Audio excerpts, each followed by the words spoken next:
ring. Can you hear his call? Paletas for one, paletas for all. Hello, I'm Sherry Sturman, Director of Crayola Education. Thank you for joining Harper Kids and Crayola in this read-along, draw-along program. I'm thrilled to introduce today's author, Lucky Diaz, and illustrator, Micah Player. Lucky, you grew up in Los Angeles. The opening lines of the story say that LA is the city of dreamers.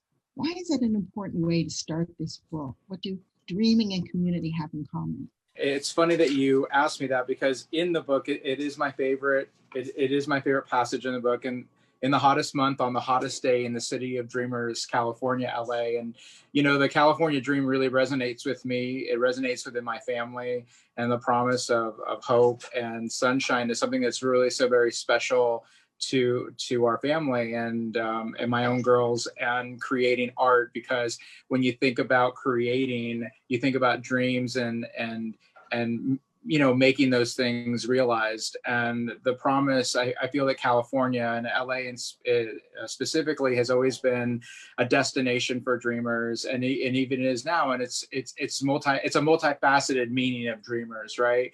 And immigrants and strangers and, you know, people of all walks of life coming to Los Angeles to reinvent themselves.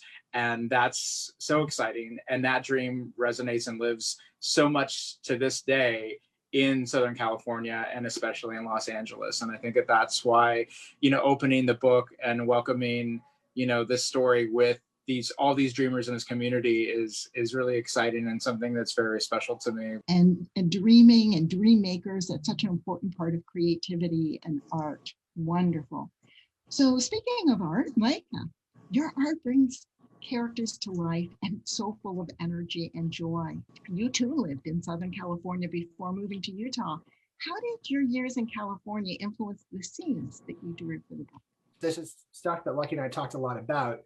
We've been friends for a long time, and the opportunity to do this book was sort of like a dream for us, you know, being able to sort of connect again after I had moved back to Utah.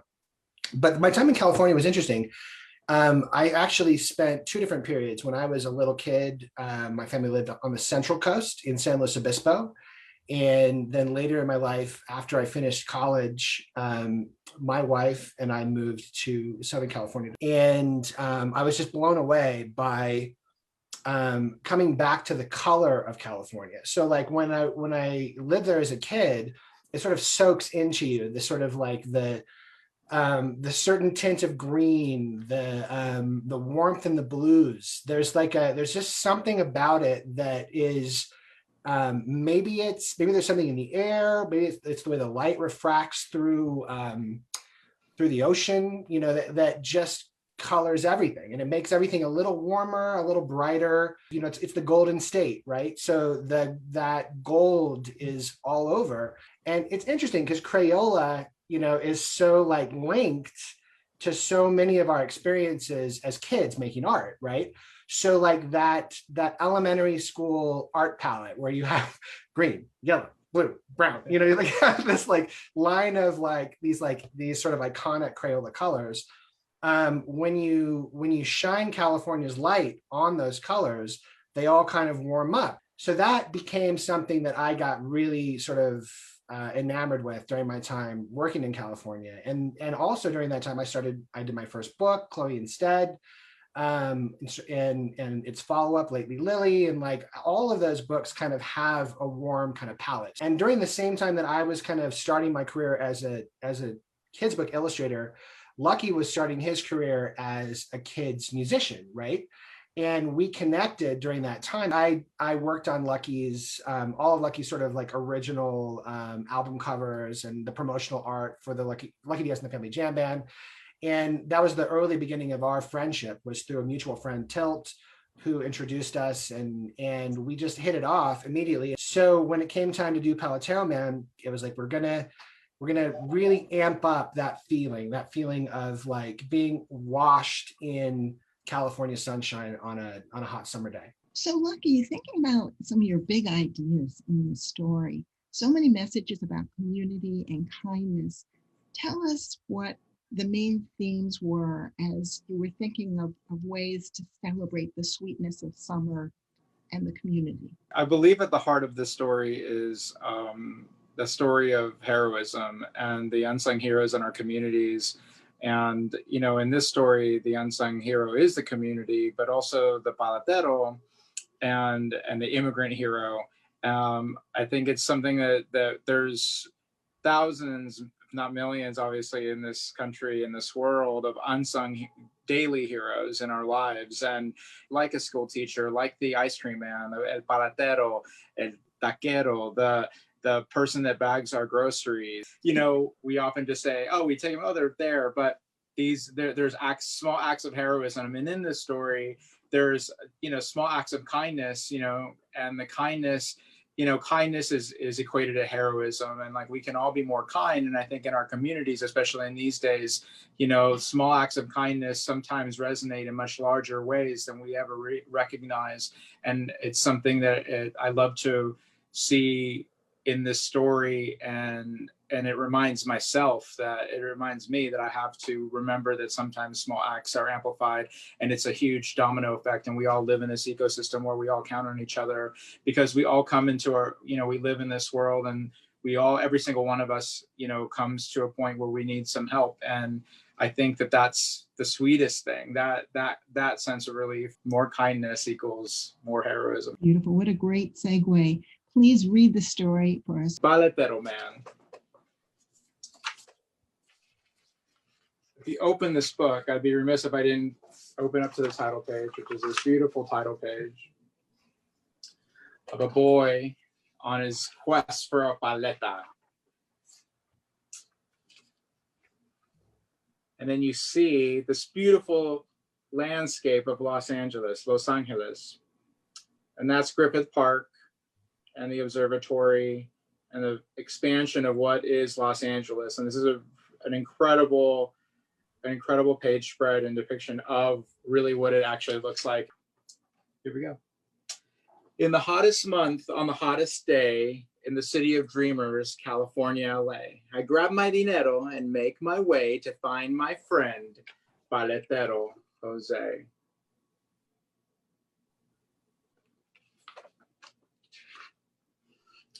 Pushing his cart full of treats, bailando he dances to mariachi beats. He has dozens of flavors, I can already taste. Will he have my favorite? There's not a second to waste. You see this gorgeous paleta cart. Oh, I can already taste the delicious paletas he's dreaming of. Ah, there's Tio Ernesto, he asked. Tamale today? No, gracias, Tio. Where's Paletero Jose? Ring, ring, ring. Can you hear us call? Paletas for one, paletas for all. And that's a slice of 8th Street. The beautiful fresh cut flowers. And Tio Ernesto, of course, is selling tamales. Un aroma is calling, caught in the breeze. It's a barbecue smell coming from Miss Lee's. Hola, querido. Would you like a sample today? No, gracias, señorita. Where's Paletero Jose? He is so excited about paletas, he won't even stop for a Korean barbecue taco. That's how excited Yes. our protagonist is today. Ring, ring, ring. Can you hear his call? Paletas for one, paletas for all. The only way to beat this heat is with an icy cold paleta treat. He's sweating it out on a very hot day in Los Angeles. There's my friend from the bike shop. Lo siento, Frank, there's no time to stop. Ring, ring, ring. Can you hear his call? Paletas for one, paletas for all.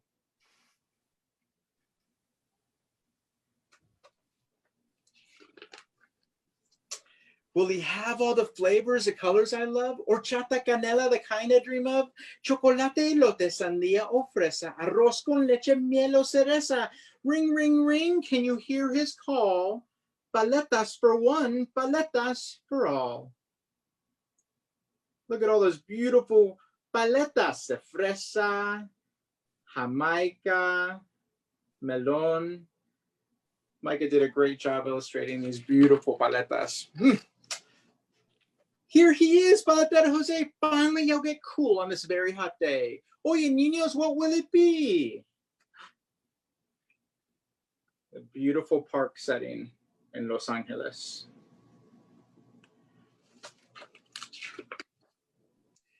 He has all my favorites. Can it be true? Chocolate, vainilla, y melon too. But today, I like piña. Do you have that sabor? He smiles a big smile. Claro, para ti el mejor. I reach into my pocket to pay for my paleta. He is stoked. That means excited Yes. for you non-Californian slang speakers. Mi dinero, my money, está perdido. It's missing, it's lost. ¿A dónde se ha ido? What will I do? What can I say? How can I buy my paleta today? Oh, man. Dude.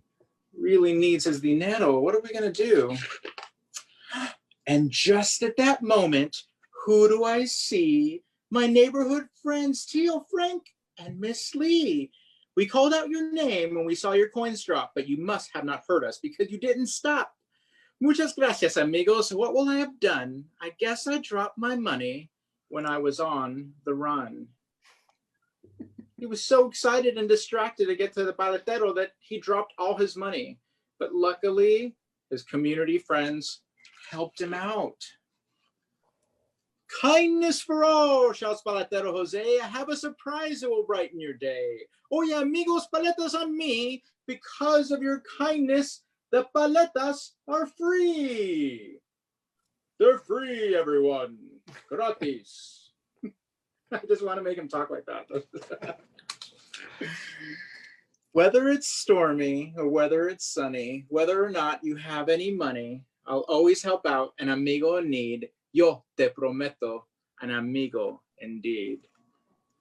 You can see all the beautiful acts of paleta kindness that are happening here, sharing all the paletas all across the park with all of our special friends from all different backgrounds, which is amazing. In the hottest month, on the hottest day, we have fun in the sun with Paletero Jose. Ring, ring, ring, we can hear his call. Paletas for one, paletas for all.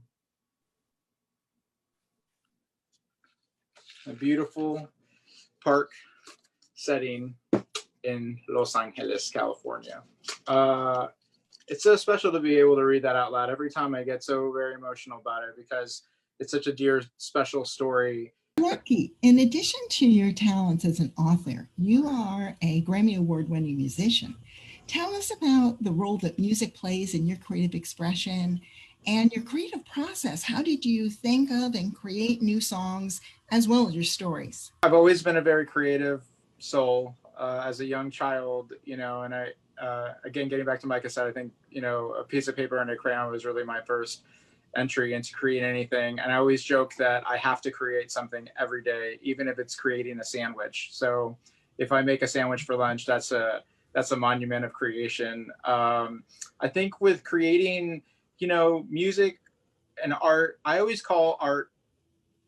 So whether it's music or a painted medium, regardless of the media you work in, art is art, and it's created from a really honest and pure place and an exciting place that one's able to explore. And sounds are just another element that gets me really excited. And I feel like when I play something on an instrument, it really starts telling me a story, and I start seeing that story, painted in my head somehow. And, I often say that, sounds are they're just audible brushes. So they're, you hear them and they're creating pictures in your mind. And just like painting a picture with a piece of paper and a crayon or a pencil.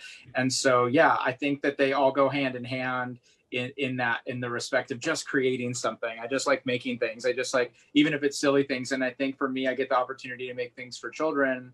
And it really comes from the place. I just want to create things that my own kids think are fun and exciting and cool. And and entertaining. So I think that for me is part of the process, and it's a great opportunity for me to teach them that, you know, you don't need a lot to create. You don't need anything to create except for your mind. And so we spend, you know, countless hours in our lives just creating and making things up, but that's including songs. And I love making songs. It's fun.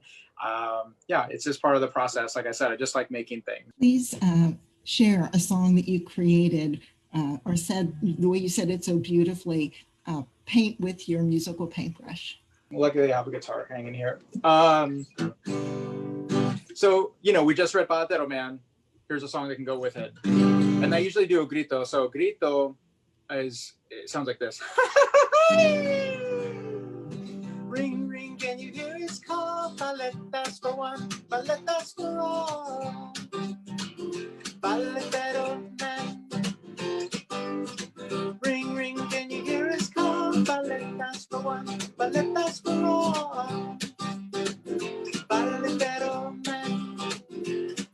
In the hottest month, on the hottest day, in the city of dreamers, California, LA.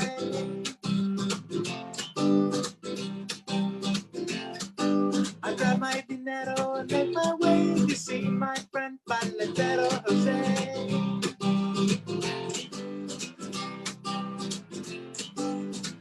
Ring, ring, can you hear his call? Paletas for one, paletas for all.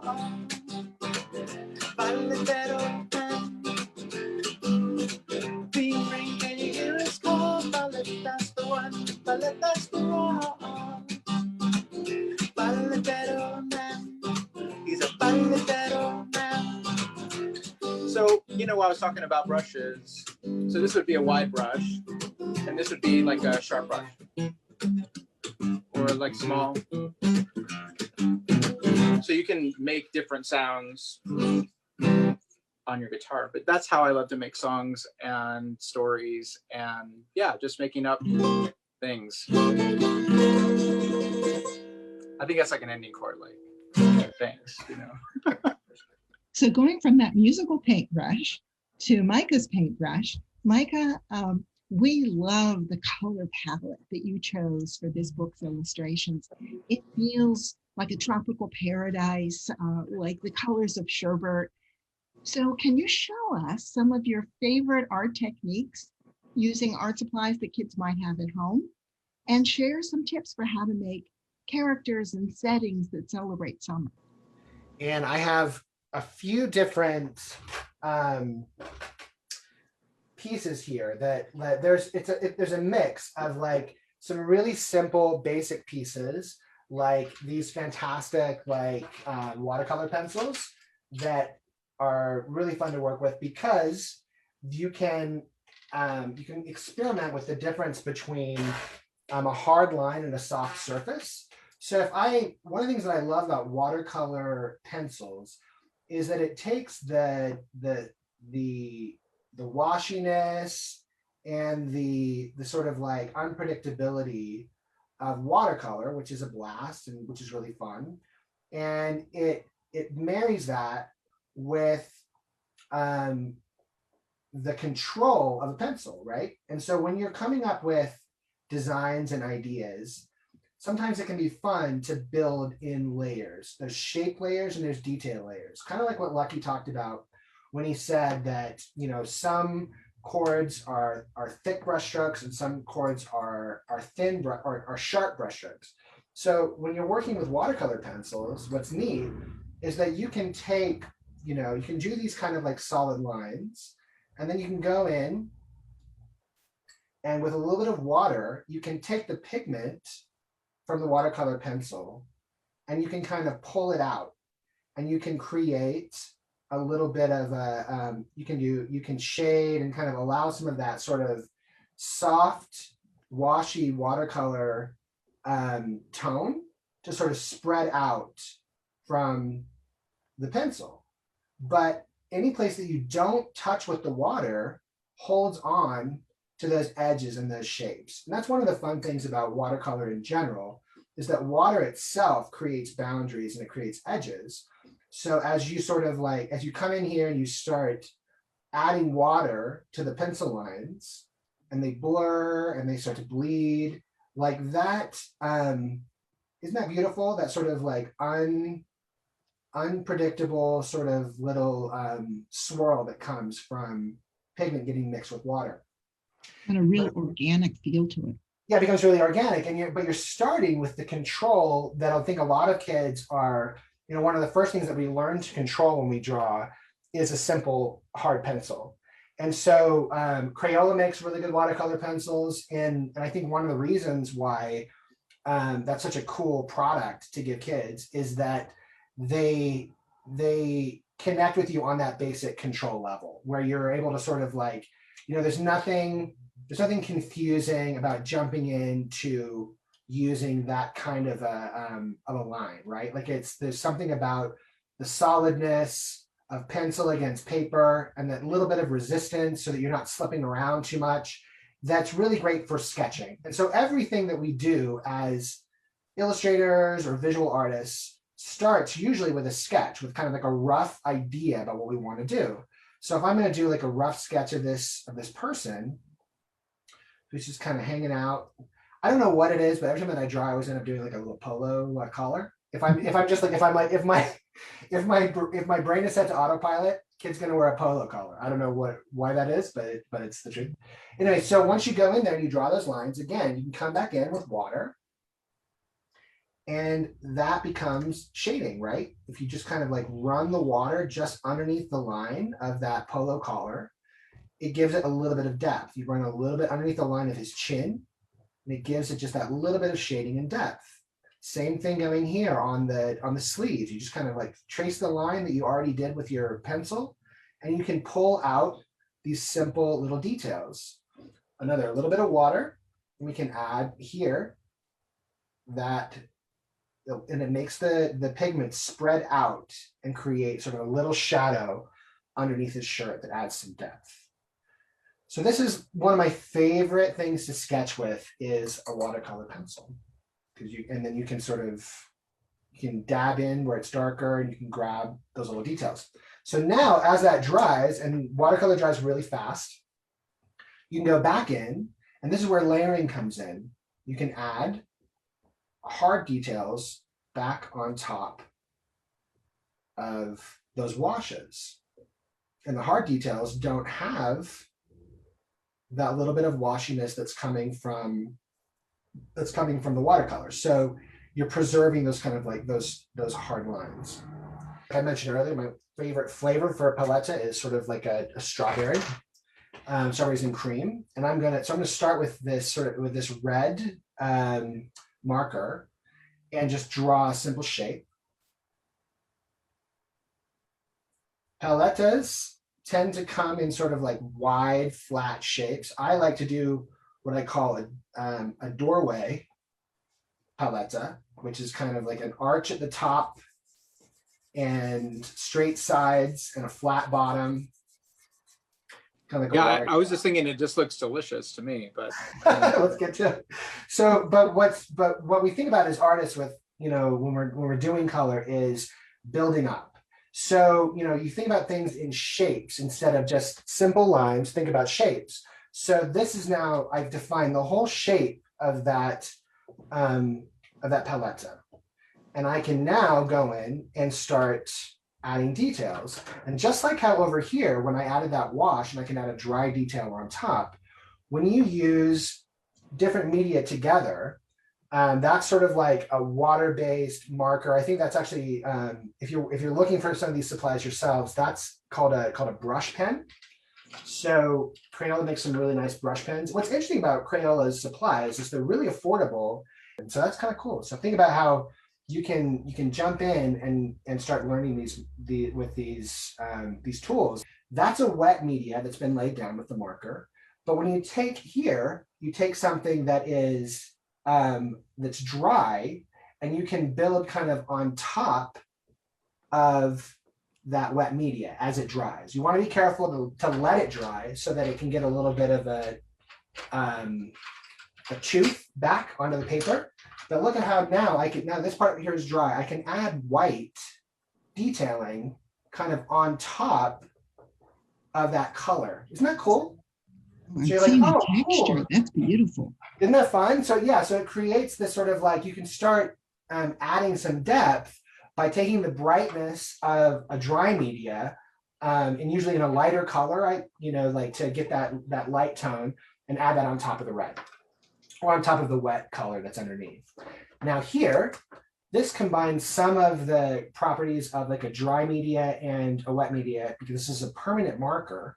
So be extra careful with this one, right? This is a permanent marker. So the permanent marker has a really easy time going over the top of anything. It's kind of like the king of pigment, right? It can get in there and make its voice heard no matter what is underneath it. So I'm going here to add that there's a little shadow right there. And just like how I added the light color with that dry pigment, I can add some dark color with this permanent marker. And we can say, okay, cool, this is the underside of the paletta. You can go in here and add like a little bit of wood grain, so that a lot of illustrations about giving clues and symbols.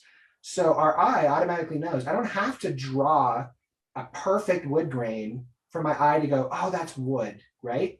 Because when you add those simple little dash lines in the stick, it's like a shortcut to your mind that tells you, oh, okay.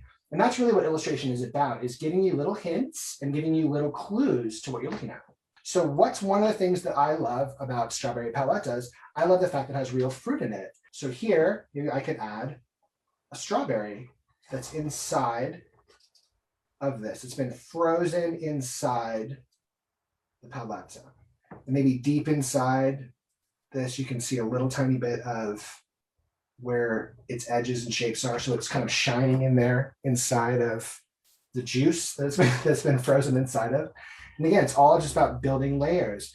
Now, right here on our character over here, one of the neat things about brush pens and watercolor is that it's translucent, transparent. So I could color back over the top of this character. Isn't that cool? That you still see, as long as I don't overwork it, you still see the details underneath.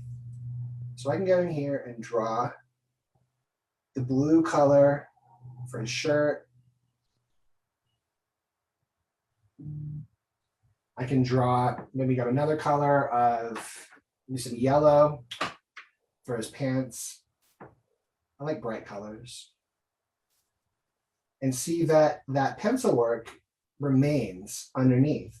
And it also blends together a little, and that creates some visual interest by having those things connect. I can go back in here and grab some dark brown for his hair. By getting back in here with the permanent marker, you notice how the permanent marker has really complete, crisp lines. It's amazing how three-dimensional they both look. Right, because you're adding layers. And I think that's the fun part to think about when you're making artwork at home, is don't be afraid to build up layer by layer. And the first line that you put down doesn't have to be the last line that you put down. So that's just a quick sort of like example of building up in layers from a sketch to sort of more solid finished color, and blending together dry materials with wet materials. And if we wanted to, we could add, white stripes on his shirt. That's kind of a cool technique, is just rich, solid colors with simple dry media overlays. You can get all kinds of effects out of that. Now that you've seen Micah's illustrations, it's time for you to draw. So grab your colored pencils, your paintbrush pens, your markers, paper, and think about the treats that bring you joy, the ways you celebrate summer. Decide on a setting for your artwork. If you're going to be running past street vendors in a city, or in that cool forest that we saw in the beginning of the book outside of town, where is your summer adventure going to occur? Who's your main character, and what kind of food are they going to enjoy? While Micah and the kids of all ages are drawing, I just want to remind the parents and the teachers who are with us today to sign up for our free monthly resource newsletter. The tips are going to make colorful learning fun, and they'll be delivered right to your email box every month. So I want to thank Lucky and Micah for joining us today, and to thank our friends at Harper Kids for publishing the book. Special thanks to all of you who have enjoyed the reading, the music, the art, and for joining us today. Thanks, y'all. Adios. Good to see everybody. Keep drawing. Have fun. Bye-bye. Bye-bye.